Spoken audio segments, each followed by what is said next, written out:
What up, though? This your boy DOC, and I got a very special guest on the platform today. If you want to go ahead and introduce yourself and where you're from. Hello, it's the boy, man, Yogi Calhoon, your girlfriend's favorite rapper, the neighborhood's favorite trapper. Up out that Bay Area, Oakland, California, the Brookfield district to be exact. You feel me? Niggas know where I be at. What's up with Doc, though? Man, chilling, man. Been out the way, trying to bounce back, get everything back rolling. Same.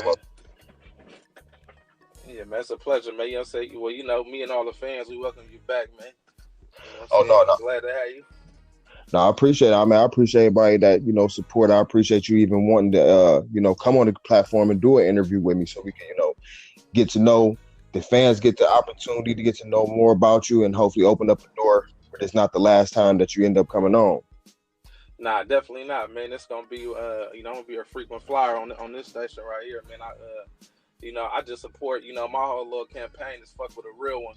So I just support anything real, I be on the side of real, Sometimes I get into it with my own circle because I be on the side of real, I ain't really the type of nigga that's gonna kind of vote for you like, oh, it's my partner, so I'm gonna ride first and ask questions last. I be trying to avoid that bullshit. So, your campaign and what you doing got a real vibe to it. So, I really appreciate this shit, man. I try to limit myself to where I promote and where I display my talent at. So, man, it's an honor, man. I appreciate you.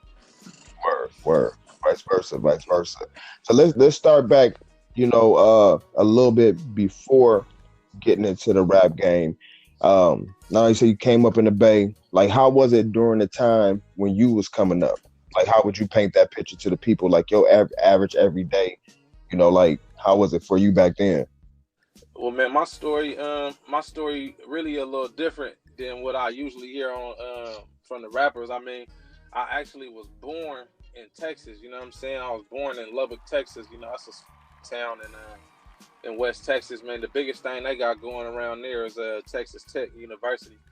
What I'm saying? My mom, she from out there, but we got family in Oakland too. So, she was tired of being out there, in a small town. So as soon as she graduated high school, she came to the Bay and she met Pops. You know what I'm saying? My Pops was a friend of her cousins, like her cousin best friend. So, they made me in Oakland, you know what I'm saying? They met up and, got fond of each other.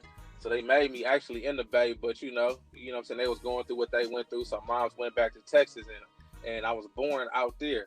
But, Pops being a real one, he was like, you can't just have my son out there. You know what I mean? You got to come back so we could, he could have his daddy in his life. So I came back to the Bay. So I literally was born in Texas, but I probably spent less than a year out there and then came back to the Bay.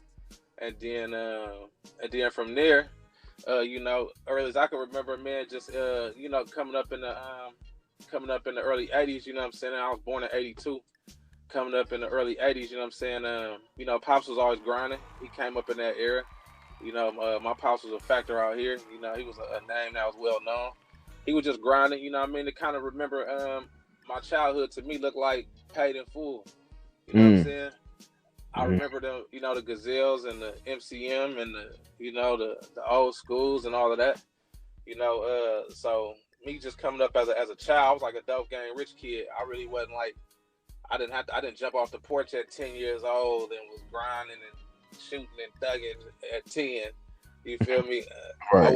I wasn't doing all that. I kind of was a dope game rich kid. My Pops was up. He was doing his thing. And Mom's wasn't working at the time. She just was, she was just being a dope boy wife. Later on, she went to school and started managing stores and stuff like that. But, coming up, you know what I mean? It was, coming up was cool. We went through I had young parents, you feel me? So I went through the little trials and tribulations of that as far as them not really having their stuff all the way together. And Pops fucking with bitches and doing what he do, and Mom's getting mad and finding out about the bitches and, Right. just all that kind of shit. But growing up was really kind of cool, but the older I got, the less it became. And, by the time I was like 16, by the time I was like 16 is when I really started, fucking around and get involved with the music and all of that shit. Now, did that growing up in that type of household, did you feel like did it affect you any type of way? Not even on a negative, it could be a positive or both. Do you feel like, growing up in that, did it make you mature faster, or you feel like it, how did it affect you growing up like that? Um, I think, man, I think it just made me more private. You know what I'm saying? Like, a lot of things rubbed off on me that I was unaware of. That just happened naturally. I didn't really pick it up till later, but I naturally just wanted, the things I was looking at. I always wanted, Days and Vogues. I always wanted jewelry. I always wanted a Rolex. You know what I'm saying? I always wanted gold teeth. My pops had, that's how he looked. And then, so I always wanted that. But growing up in a household like that, man, it really, I was asleep to really what was going on, but I was woke enough to know, like, we don't need to be talking about this. Like, I was smart enough to know when I go to school not to be talking about shit I was seeing. You know what I'm saying? I was so it just made me more private. I just learned not to talk about a lot of stuff. But and then the pops would give me jewels about how to be coming up, how to move, how to groove. Because when I was 13, he started really putting it in my ear, like, I really don't want you in the streets, but if you do got to be in the streets, you know what I mean? I know how it be, and I'd rather you get the game from me than than to have one of your partners or somebody else out here kind of mislead you and guide you in the wrong way. But yeah, I developed I don't know. I would just say I developed like some standards. You know what I'm saying? I like my house clean. I like to have nice clothes and all and cars, and I just like, I just I don't know. I think it just kind of grew me into being a little more private about what I do, but at the same time knowing how to stand out in the crowd. You know what I mean? Just the way I carry myself, kind of stick out with people. Word, word. Yeah. Now, like you said, around 16, you started doing the music stuff. Now, was that like right when you got in it? Had you been rapping prior to that? Did you have any like earlier influences of people you maybe was? What type of music was you listening to during that time? Man, coming up, what I'm saying, riding in the car with pops. You know what I'm saying? I used to hear the Spice Ones and the UGKs and the Two Shorts and the E40s and growing up in the Bay. You know what I'm saying? The Dangerous Dame and I was hearing all the the DJ Quick, all of that growing up, and NWA. Pops was heavy on NWA and the Ghetto Boys. That's what I heard growing up. But as I got older, now I really wasn't trying to rap, bro. It really wasn't nothing I was trying to do. I was never walking around with, what I'm saying, a pen and a pad, really wanting to be a rapper. I never really, I was in the sports. You know what I'm saying? I was in the sports. I was playing baseball and football and all of that. I wasn't really trying to rap, but I started rapping because, like I said, I was always going back and forth from Texas to Oakland, always back and forth, for summers or different little stuff. Like when I was growing up, I think how old was I? I don't know. Moms and pops was always going through their little shit. Like one time, my mom's burnt down our apartment. You know what I'm saying? And she burned down the apartment, tripping with pops. Like he, I don't know, man. He was fucking with some broad or something. And mom's found out, so she took all his clothes and put them in the tub and burnt them up. You know what I'm saying? And closed the door and just was on the phone, flashing, talking to her partner, whatever she was doing. But eventually, the whole apartment caught on fire. So you feel me? My mama ended up going to jail, and I remember going to go see her and shit growing up. But we had to go live with family, and I didn't really like doing that. So we ended up going to Texas and staying out there. So I was coming back and forth. So I was always kind of living with family. Like, what I mean? I lived with my auntie and my uncle for a minute. Go live with my other auntie and uncle for a minute. And at one time when I came back to the Bay, I was tired of living in Texas. I was about to start high school, and I didn't want to go to high school in Texas. So I was like, man, let me come back to the Bay. And I had to live with my cousin, and he was rapping. You know what I'm saying? Like, he ain't never rapped a day in his life, but he was like at the house freestyling, playing. And then they lived in the suburbs. They had a fat little house out in Vacaville. That's like a little suburb out here, probably like 45 minutes from Oakland. And I would come to the hood on the weekend to my grandma's house, and my other cousin to come pick me up. And when he come pick me up to come chill, because he hadn't seen me in a minute, I was living in Texas. We go hoop and shit like that. And on the way back, all his niggas is freestyle in the car. So rapping was just kind of going on at that time. Everybody was like rapping. And being around niggas that was rapping, I just started kind of putting stuff together in my head, but I never would rap or, you know, spit nothing. I would just kind of put something together when the beat on, they all rapping instrumentals.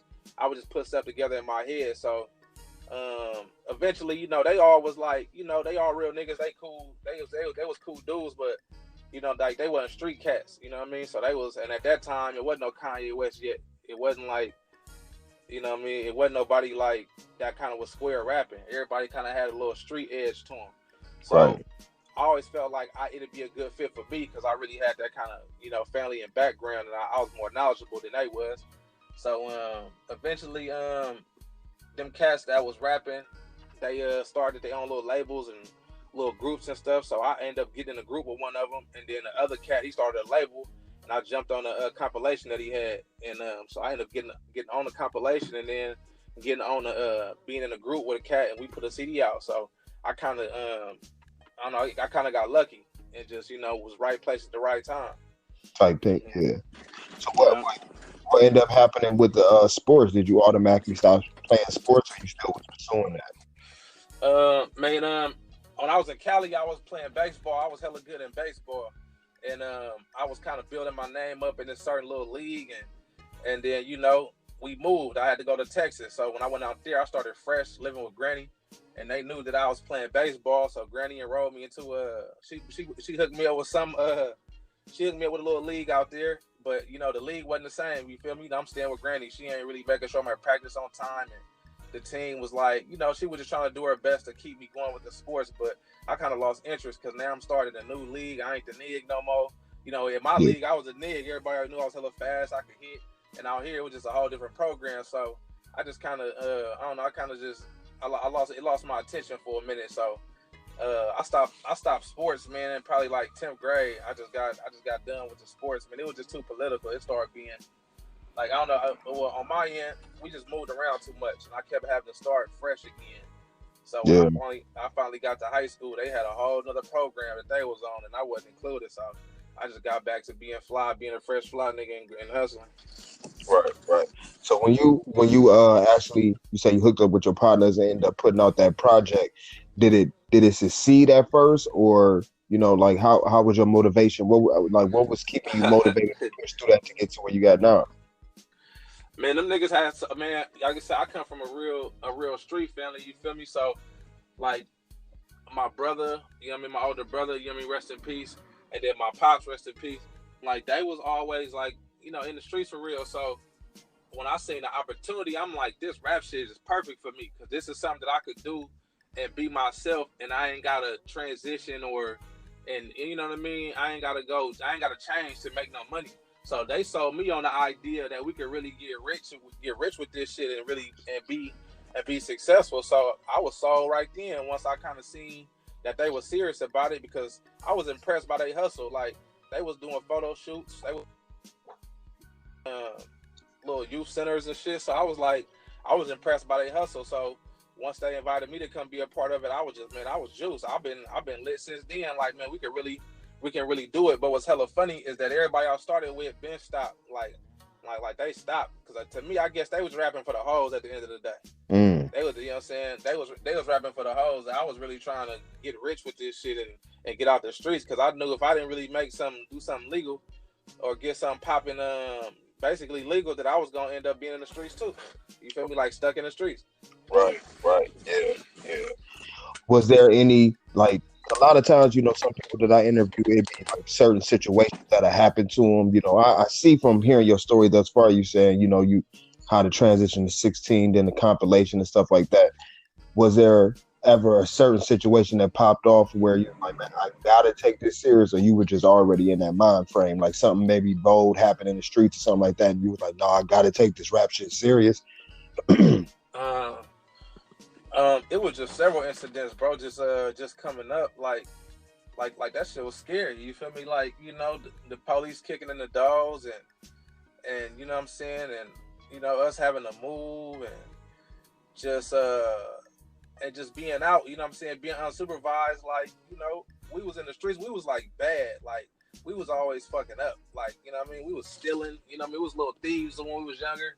You know what I'm saying? Stealing and shit like that, but it really wasn't just one isolated incident where I could be like, this happened and this is what changed my mind. I just always knew as a young kid, I just knew that my family was in the game, and it was just hella close calls. You know what I mean? I'm around, I'm hearing phone calls, I'm seeing pops have to go out of town. Like suddenly, you feel me? He be done did something and got to get out of town for a couple months, and Yeah. you know what I mean? And just, you know, we in traffic and, you know what I'm saying? Like, it just, you know, it was just, you know, that lifestyle, you know what I mean? From my pops doing it to my brother doing it, I was always had a front row seat.